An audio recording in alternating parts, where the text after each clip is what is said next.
Hello and welcome to another episode of The Real Deal. I am Bryant Reil and I have just recorded this entire video with my microphone off. So I'm doing it again. And I apologize if the camera quality is less than par today. I have my better webcam is a different purpose this week. And so I'm using a cheaper one. But it'll still be good. And most of it won't be on me like this. Anyways, in a previous video, I talked about how I was trying to write my books into a script for like a children's animated show, a cartoon. And as I have no experience with that and no contacts in that field, I thought that I would send it in for some editing. So I had a few people edit it and give some feedback, and it was really interesting. I'm going to talk a little bit more about that in detail in a future video.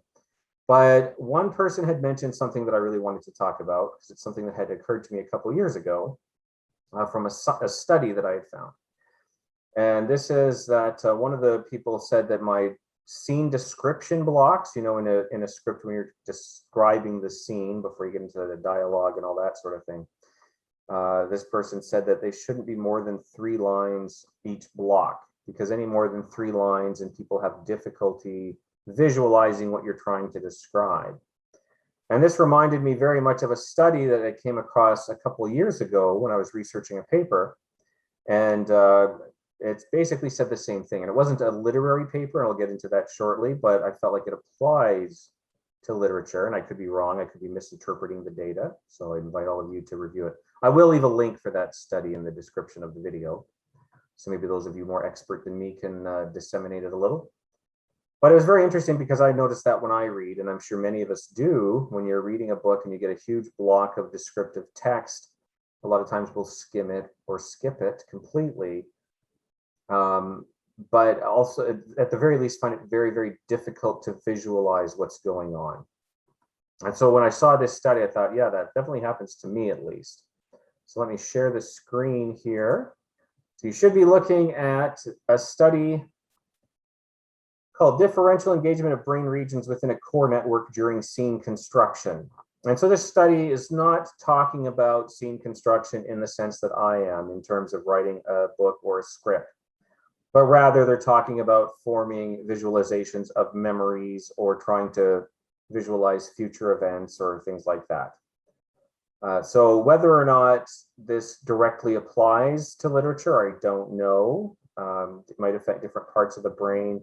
They were doing fMRIs to kind of watch how the brain responds to certain amounts of visualization input, basically. It is a small sample size. I think a lot of this needs to be taken with a grain of salt. But I think at least in general principle, it seems to be true, at least for me. Kind of curious what other people might think about this. So I just want to read a little part of the abstract here. So activity in these subnetworks, which is talking about the areas of the brain they were looking at, did not increase further when integrating more than 3 elements, meaning essentially adjective phrases. Activity in these subnetworks did not increase further when integrating more than 3 elements. Participants confirmed that 3 elements were sufficient to construct a coherent and vivid scene, and once this was achieved, the addition of further elements only involved maintenance or small changes to that established scene. This task offers a potentially useful tool for breaking down scene construction, a process that may be key to a range of cognitive functions, such as episodic memory, future thinking, and navigation. And then if you scroll down a little into the study, they give you a chart of example stimuli. So what they would do is they'd have people, they would give them these sets of what they call construction or control phrases. And I'm just more worried about the construction phrases here. And they just give them these 3 things and ask them to visualize the scene, and then they give different levels, so 3, 4, 5, or 6 construction phrases, which are basically adjective phrases, okay, with a noun. So for example, a 3 level 1 would be a dark blue carpet, a carved chest of drawers, and an orange striped pencil. So if I ask you to imagine a room where you see these 3 things, it's not too hard to imagine a dark blue carpet on the floor, carved chest of drawers on top of that, an orange striped temple, maybe, or pencil sitting maybe on the desk. Then when I get into 4, a wooden bench, a plain beige carpet, a small black cabinet, a pair of woolly gloves, it's getting harder and harder to picture all those at once. Okay, and the at once is important. We'll get to that soon. Getting more, let's jump to the 6 here. A brown parquet floor, I have no idea what that means. A metal waste paper basket, a maroon leather sofa, a beige patterned wall, a round low glass table, a small carriage clock. So now it's just a jumbled mess. And as I at least in my brain, try to add more of these elements, previous elements kind of get wiped out of that visual image. So it becomes very difficult to visualize. And so I think this applies to when we're reading a scene description in a book or in a script or something like that. Now it's different with a visual medium like TV or a movie, obviously, because you can just plant these and we can take it all in at once visually. But trying to imagine them becomes more increasingly difficult the more elements you add to it. All right, so now this is from my website a couple years ago where I talk about it. Here's the link, which I'll post in the video description of that's the actual study in case you want to read through it and correct any of the things I'm saying here. But what I said here was they found that 3 elements or descriptive phrases were sufficient to make a coherent and vivid scene. And once this was achieved, the addition of further elements seemed to involve only maintenance or small changes to that established scene, which again comes right from the study itself.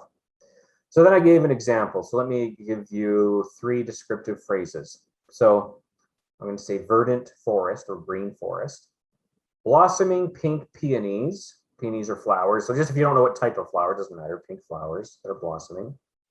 Small thatched cottage. It's like a straw roof or, hay roof cottage or something, like dried grass, probably. So verdant forest, blossoming pink peonies, small thatched cottage. If I just give you those general phrases, your brain, your imagination will fill in the gaps. You're going to see a bunch of trees in the forest. Maybe you'll picture a couple birds flying around. You'll see this flashes of color in the pink peonies and the small thatched cottage. You might, it could be a stone cottage. It could be like a whitewashed cottage with the thatch, whatever, with the wooden door, whatever. But your brain's going to fill in a lot of these gaps. Anything I add to this detail, like a thorny rose bush and the stone walkway that leads up to the door, the visual image just becomes more and more cluttered and vague. So, but what I think is true, 2 things.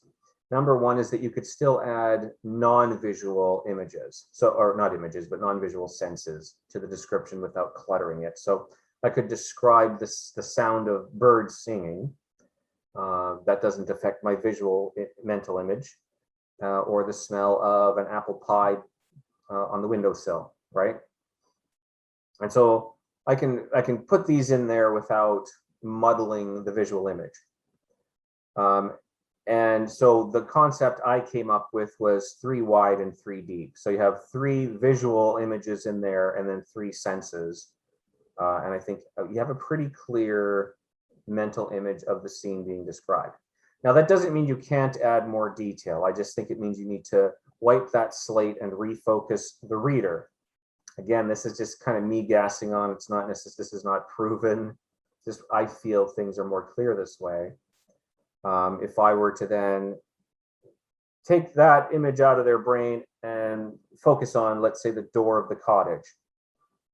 And so the door of the cottage, it's made of a dark hardwood.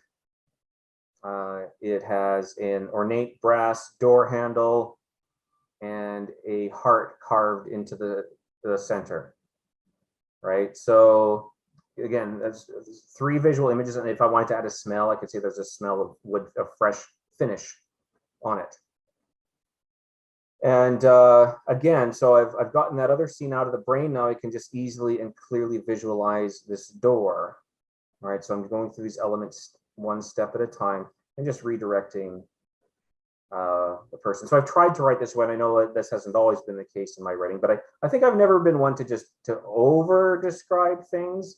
I do get too wordy even in a lot of what I'm saying here, but I think I've been fairly good at keeping my descriptions with not too dense, but I think the way that this feels in my brain very, very clear what I'm trying to describe. So just a thought I had. I'm curious to hear what other people have to feel about that.